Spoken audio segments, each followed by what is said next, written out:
আসসালামু আলাইকুম। আমাদের জাম্প ইনস্টল করছি আমরা। জাম্প ইনস্টল করার পরে আ আ এর আগে ভিডিওতে দেখাইছিলাম যে ওইটা একটা লাইভ সার্ভারে একটা ফোল্ডার করে ওখানে ওয়ার্ডপ্রেস আপলোড করছিলাম, আনজিপ করে ইনস্টল করছিলাম। একটা ডাটাবেস ক্রিয়েট করে ওইটাকে লিঙ্ক আপ করে। সেম htdocs-এও একটা ফোল্ডার করছি, এখানে ওয়ার্ডপ্রেস দিবেন।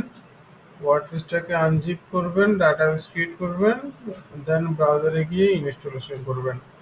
তো এই কাজটা আমি আর দেখালাম না, কেউ যদি না পারেন আমাকে পার্সোনালি নক দিন, আমি দেখাই দেবো। আমি এখন আহ, যেটা দেখাবো সেটা হচ্ছে theme theme installation, theme active, theme customisation. এখন থিমটা প্রথমে ধরেন থিমটা কেন দরকার বা থিমটা কি, আমি সোজা কথা বলি। এই যে আপনি একটা ডিজাইন দেখতেছেন, এই ডিজাইনটা কেমন হবে এটাকে আমরা থিম বলতে পারি বা ট্যাম্পলেট বলতে পারি। তো থিমটা আপনি অনেকভাবে করতে পারেন। প্রথম কথা হচ্ছে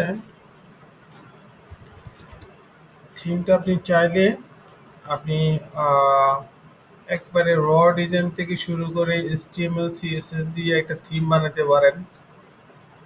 আপনি চাইলে আহ, কিছু থিম বানানো আছে, ওই থিমগুলো ইউজ করতে পারেন।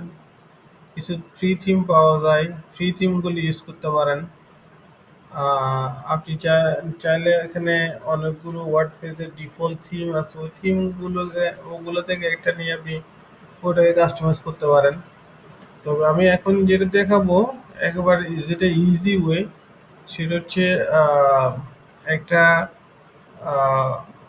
থিম বানানো আছে, ওই থিমটাকে আমরা কিভাবে কাস্টমাইজ করব, ওই থিমটাকে কিভাবে কাস্টমাইজ করব, ওটার কিভাবে ইনস্টলেশন করব, কিভাবে অ্যাক্টিভ করব, কিভাবে কাস্টমাইজেশন করব, এটা আমি দেখাবো। এরপরে যদি কেউ যদি আরো আপডেট আপডেট লেভেলে যদি শিখতে চান, তাহলে উনি থিম কিভাবে নিজে বানাতে হয় এই জিনিসটা উনি দেখতে পারেন। অথবা আমার আরেকটা চ্যানেল আছে, এটি ফিউশন মার্ট বিডি। আমি এক সময় 2013-14 দিকে শেখাতাম আমরা বেস ওয়াইজ। তখন ওই ক্লাসগুলোতে আমি কিভাবে থিম বানাতে হয় একেবারে পিএইচডি থেকে শুরু করে HTML CSS দিয়ে কিভাবে থিম বানাতে হয় ওই জিনিসগুলো আমি দেখাইছি। তো চাইলে আপনি আহ, আমার ওই চ্যানেলটা আপনি দেখতে পারেন, ফিউশন মার্ট বিডি লিখলে আপনি ওটা পাবেন। বা আমি আপনাকে লিঙ্কটা দিয়ে দেবো প্রথমে আমার ওই ওই আপনি চ্যানেলের। আপনি তো অ্যাকসেপ্ট করে যদি দিয়ে অ্যাডভান্স হচ্ছে লেভেলে দেখতে চান, তাহলে আপনি আমার এই থিম থিম নিজে একবারে HTML CSS দিয়ে থিম বানানোটা বা ট্যাবলেট বানানোটা শিখে নিতে পারেন।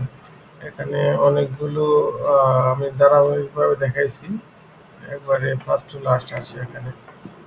আপনি আমার এই চ্যানেলটা থেকে এই ভিডিওগুলো দেখতে পারেন, আমি ডেসক্রিপশনে লিঙ্কটা দিয়ে দেবো। আমি এখন যেটা দেখাবো একেবারে ইজি ওয়ে, যেটা থিম বানানো আছে ওই থিমটাকে আপনি কিভাবে কাস্টমাইজেশন করবেন ওইটা দেখাবো। এরপরে যদি এটাকে আপনি কাস্টমাইজেশন করতে পারেন, ওটা আপনি আস্তে আস্তে একসময় নিজের থিম বানাতে পারবেন। তো এই কাস্টমাইজেশন করা আমরা থিম এমন একটা থিম দেখবো যেটা অনেক কিছু রেডি করা আছে বা থিম বানানো আছে। তো সেক্ষেত্রে আমরা আহ, একটা থিম আমরা দেখতে পারি, সেটা হচ্ছে আহ, আমরা এখানে আজটা একটা থিম আমি নতুনভাবে দেখবো, সেটার জন্য আমি যাব অ্যাপারেন্স থেকে অ্যাড নিউ। অ্যাড নিউতে এখানে আমি আহ, যে কোনো একটা থিম নিতে পারি। তো এখানে আমি একটা দেখতেছি আজটা, এটা দিয়ে আমি দেখাই। আঁচটা দিয়ে দেখাই, যেহেতু আঁচটা শো করতেছে এখানে। যে কোনো একটা নিতে পারেন, যেগুলো আমার বানানো আছে এগুলো সবচেয়ে ইজি ওয়ে। আমি বানানো এটা দেখাই, এরপর যদি বলেন যে আপনাদেরকে বানানোটা না দেখাই একটা বানাই দিতে, ওটা দেখাইতে বলেন তাহলে তখন ওইটা দেখাই দেব। তো আমি এটা দেখাচ্ছি, আস্তাটা দেখাচ্ছি। এটা ইনস্টলেশন প্রিভিউ দুইটা দিতে পাবেন। আপনি ইনস্টলেশন করলে ক্লিক করলে ইনস্টলেশন হবে, আর লাইভ প্রিভিউতে ক্লিক করলে লাইভ প্রিভিউ হবে। তো আমি ইনস্টলেশন ক্লিক করলাম, দেন আমি অ্যাক্টিভেট করব।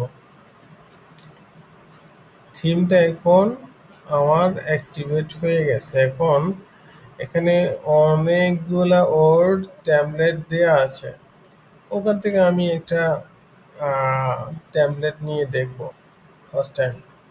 তো সরি, আমি মনে এআইতে ক্লিক করছি। আমার এআই দরকার নাই, আমার স্টার্টেন একটা ট্যাবলেট নেব। তো এটা এআইটা ক্লিক না করে আমি এটা নিজস্ব একটা ট্যাবলেট নেব। তো এটার জন্য আমি একটা এডিটর ইউজ করব। আমি ইউজ করব এলিমেন্টর। এলিমেন্টর ইউজ করবো, এখানে একটা আমি ডিফল্ট ট্যাবলেট আমি এটা নিয়ে নেব, যেহেতু আমার এটা ফ্রি ক্লাসের। এখানে একটা জিনিস আপনাকে মনে রাখতে হবে, সেটা হচ্ছে আপনি যে কোনো ওয়েবসাইট করার আগে ওয়েবসাইটটা নিয়ে আপনাকে একটু অ্যানালাইসিস করতে হবে। ধরেন যেমন আমি এই মুহূর্তে একটা কাজ করতেছি, সেটা হচ্ছে একটু প্রোডাক্ট বেস একটা ওয়েবসাইট। প্রোডাক্ট বেস ওয়েবসাইট, সে ওনারা হচ্ছে ফায়ার অ্যালার্ম নিয়ে কাজ করে, কনস্ট্রাকশন নিয়ে কাজ করে, মেটাল নিয়ে কাজ করে। এখন যেহেতু একটা প্রোডাক্ট বেস প্রোডাক্ট ওয়েবসাইট ওনাদের, তো প্রোডাক্ট বেস ওয়েবসাইটের মধ্যে কি কি থাকতে পারে, আমাকে আগে এই জিনিসটা ফাইন্ড আউট করতে হবে বা প্ল্যান করতে হবে যে একটা প্রোডাক্ট বেস ওয়েবসাইট কি কি থাকবে। আমি প্রথমে রাখতে পারি, আমি প্রথমে প্রোডাক্ট বেস যে ওয়েবসাইটগুলো আছে ওগুলো আমি দুই একটা দেখতে পারি। যেমন ধরেন আমি দুই একটা আমার ওয়েবসাইট দেখি। যেমন ধরেন এই মেকানিজম ট্রেড, এখানে ওয়েবসাইটের মধ্যে কি কি আছে, উপরে টপে হেডার পার্টটা আছে, এখানে ওনাদের একটা স্লাইড শো আছে, তারপরে প্রোডাক্টগুলো ডিসপ্লে করছে। তো এখানে রাখছে হচ্ছে our scope of work, recent project রাখছে, কিছু কন্ট্যাক্ট ডিটেলস রাখছে, কন্ট্যাক্ট ফর্ম রাখছে, ওনাদের গ্লোবাল পার্টনার রাখছে, তারপরে সামারিটা দিয়ে শেষ করছে। তো আমরা যেহেতু যদি একটা প্রোডাক্ট বেস ওয়েবসাইট হয়, তাহলে মোটামুটি এটা ধারণা পেলাম। উপরে টপ পার্টটা রাখতে হয়, ওনাদের কিছু প্রোডাক্ট থাকে, প্রোডাক্টগুলোর ডেসক্রিপশন শো করাতে হয়, আর ওই প্রোডাক্টগুলো দিয়ে টোটাল ওয়েবসাইট সাজাইতে হয়। কিছু এক্সট্রা ফিচার অ্যাড করতে হয়, লাইক হোয়াট ইউ ডু বা why choose as, contact from, gallery, recent work, এই ধরনের আহ, কিছু ফিচার অ্যাড করতে হয়। তো প্রথমে আমার কাজটা হচ্ছে যে ওয়েবসাইটটা আমি করব, ওই ওয়েবসাইটটা নিয়ে আমি একটু অ্যানালাইসিস করব ওই ওয়েবসাইটের মধ্যে আমি কি কি রাখবো, ওটা আমি একটা প্ল্যানে নিয়ে আসবো। প্ল্যান নিয়ে আসার পরে আমি এখান থেকে থিমটা চুজ করব, যে আমার থিমটা বা ডিজাইনটা কেমন হবে। তো আমি যদি এটা প্রোডাক্ট বেস ওয়েবসাইট হয়, আমি প্রোডাক্ট বেস কোনো টেমপ্লেট পাই কিনা দেখি। উম, বা আমি যেহেতু আমার এটা হচ্ছে ফ্রি ক্লাসের কোনো টেমপ্লেট পাই কিনা দেখি।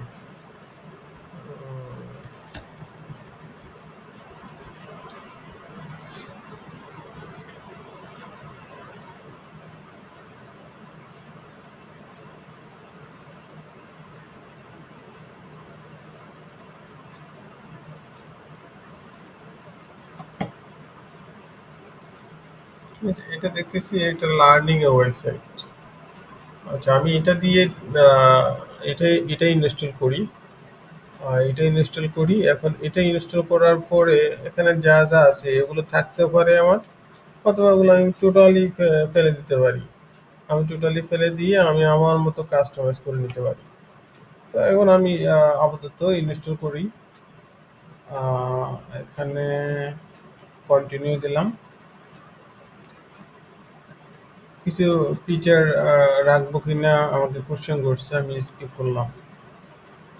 এখানে এটার নাম, মেল আইডি দিলাম, এক্সপার্ট দিলাম, ওয়েবসাইটটা আমি কি জন্য করব, my self, my company, my client দিলাম, আমার ডাটা দরকার নেই। সাবমিট অ্যান্ড ওয়েবসাইট, সাবমিটে ক্লিক করলাম।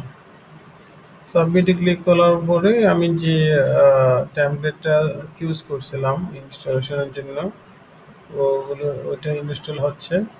ওইটা ইনস্টলেশন হয়ে ওই লেআউটটা অটোমেটিক্যালি চলে আসবে।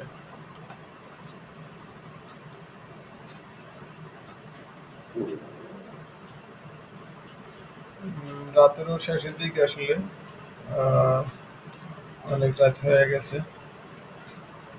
তো বুঝতে পারতেছেন শেষের দিকে কথাবার্তা ঠিকভাবে বেরোচ্ছে না। শেষ করে দেবো খুব দ্রুতই। আমি দেখেন, আমি যে থিমটা ইনস্টলেশন করলাম ওইটা অ্যাক্টিভেট হয়ে গেছে এবং থিমটা চলে আসছে আমার সামনে। এখন এখানে একটা ডিজাইন বা ট্যাবলেট, থিম যাই বলেন না কেন, আমি পেয়ে গেছি। এই পুরো টেমপ্লেটটাকে এখন আমি কাস্টমাইজেশন করব। আমি একটু প্রিভিউ করি। আমি আহ, প্রথমে আমি অ্যাপারেন্স থেকে থিমে গিয়েছিলাম। থিমে একটা ডিফল্ট থিম ইনস্টল করছি, অ্যাক্টিভেট করছি। তারপরে অ্যাক্টিভেট করার পরে ওখান থেকে একটা টেমপ্লেট নিয়ে আমি আহ, কাজ শুরু করছি।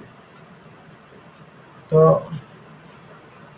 এখন আমি একটা টেমপ্লেট পেয়ে গেছি। এই টেমপ্লেটটা আমি এখন দেখব এ টু জেড কিভাবে কাস্টমাইজেশন করে। এখানে আমি এখানে যা যা আছে এগুলো রাখতেও পারি, আবার টোটালি ফেলেও দিতে পারি। টোটালি ফেলে দিয়ে আমি আমার মতো করে ডিজাইন করতে পারি। তো আমরা সামনের ক্লাসে দেখব। আজকে আমরা যেটা দেখলাম ওয়ার্ডপ্রেস কিভাবে ইনস্টল করে লাইভ সার্ভার এবং লোকাল সার্ভারে, তারপরে থিম কিভাবে ইনস্টলেশন করে, কিভাবে অ্যাক্টিভেট করে একটা আহ, একটা থিমকে কিভাবে কাস্টমাইজেশন করে। যদি কাস্টমাইজেশনটা এখন দেখি নাই, সামনের ক্লাসে দেখবো। তো আজকে এতটুকু প্র্যাকটিস করেন। আর সামনের ক্লাস থেকে আমরা কাস্টমাইজেশনটা দেখবো। আমরা যেটা করব ওগুলো প্রতিটা পার্ট আলাদা করে ফেলবো। হেডার পার্ট সেকশনটাকে আলাদা করব, ফুটার সেকশনটাকে আলাদা করব, তারপরে মাঝে যে কন্টেন্ট এরিয়াটা আছে ওটাকে আলাদা করে ফেলবো, ব্যানারটাকে আলাদা করে ফেলবো। টোটাল কাস্টমাইজেশনটা সামনের ক্লাস থেকে দেখাবো। আজকে এতটুকুই। আল্লাহ হাফেজ।